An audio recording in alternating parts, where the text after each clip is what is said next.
নমস্কার বন্ধুরা, আমাদের চ্যানেলে আপনাদেরকে স্বাগত জানাই। যারা চ্যানেলটিকে প্রথমবার দেখছেন তারা অবশ্যই এই চ্যানেলটি সাবস্ক্রাইব করে নেবেন এবং বেল আইকনটি দাবিয়ে দেবেন যাতে চ্যানেলে দেওয়া সকল ভিডিওর প্রথম নোটিফিকেশান আপনাদের কাছে পৌঁছে যায়। কাস্ট সার্টিফিকেট এবং কাস্ট ক্যাটাগরি ডিটেলস নিয়ে অনেক প্রশ্ন আসছে আমাদের কাছে। আমরা চেষ্টা করছি আজকে এই ভিডিওতে তার কিছু কিছু প্রশ্নের উত্তরগুলো দিয়ে দেওয়া। ঠিক আছে, একটু ভালো করে শুনবেন সবাই। ফার্স্ট যেটা, যাদের কাছে পুরনো ম্যানুয়াল বা হাতে লেখা কাস্ট সার্টিফিকেট আছে, প্রথমত তারা অ্যাপ্লাই ফর ডিজিটাল করুন এবং ডিজিটাল নাম্বার পেলেই রিভ্যালিডেট বা রিইস্যুর জন্য আবেদন করে দিন। যাদের ডিজিটাল সার্টিফিকেট আছে তারা সরাসরি রিইস্যু বা রিভ্যালিডেটের জন্য আবেদন করুন। বিভিন্ন এসডিও বিভিন্ন কাগজপত্র চাইছে আমি জানি, তাই সঠিক পদ্ধতি জানার জন্য বিডিও বা এসডিওর অফিসে যোগাযোগ করুন। সময় এবং ধৈর্য লাগলেও কাজটি কিন্তু করার চেষ্টা করুন। দ্বিতীয়ত, যাদের কোনো সমস্যা নেই, অনলাইন ফর্ম ফিল আপের সময় শুধু কাস্ট সাবকাস্ট দিয়েছিলেন কিন্তু সার্টিফিকেট নম্বর আর ইস্যুইং অথরিটি বাকি ছিল, তারা এটাকে এডিট করে ঠিক করে দেবেন অবশ্যই।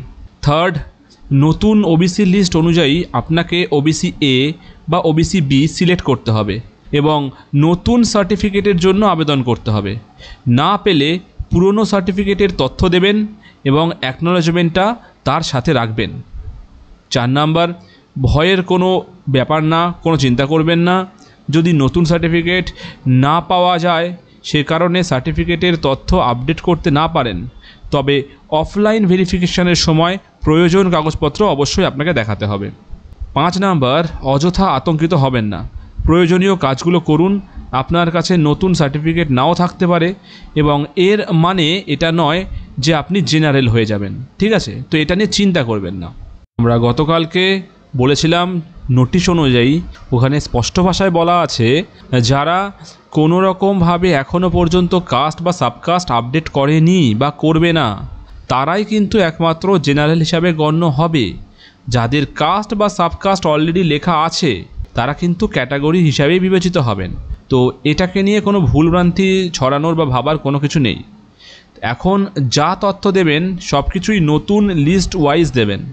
আগে কোন কাস্ট ছিল সেটা এখন ইম্পর্ট্যান্ট নয়, এখন যে নতুন কাস্টের লিস্টটা বেরিয়েছে সেই কাস্ট লিস্ট ওয়াইজ আপনার যেটা কাস্ট হচ্ছে বা সাবকাস্ট হচ্ছে সেটাই আপনি দেবেন। আপনার কাছে কাস্ট, সাবকাস্ট, ইস্যুইং অথরিটি সব জানা থাকবে, কেবল নতুন সার্টিফিকেট নাম্বার হয়তো আপনার কাছে জানা থাকবে না। সেটা যদি থাকে তাহলে খুবই ভালো, তাহলে সেটাই দিয়ে দেবেন, আর না থাকলে পুরনো নাম্বারটাই দেবেন। এবং অফলাইন ভেরিফিকেশানের সময় যদি নতুন সার্টিফিকেট হাতে পেয়ে যান সেটা সঙ্গে করে অবশ্যই নিয়ে যাবেন। আর যদি নতুন সার্টিফিকেট তখনও না থাকে তাহলে প্রথমেই বললাম যে অ্যাপ্লাই ফর ডিজিটাল বা রিভ্যালিডেটের অ্যাকনোলেজমেন্ট যে কপি সেটা আপনারা সঙ্গে রাখবেন। এরপরেও আপনার যদি আরও কোনো প্রশ্ন থাকে তবে অবশ্যই আপনারা কমিশনে গিয়ে যোগাযোগ করুন এবং কমিশন থেকে এর সদুত্তর অবশ্যই দেওয়া হবে। আজকের ভিডিওটি এই পর্যন্তই। ধন্যবাদ।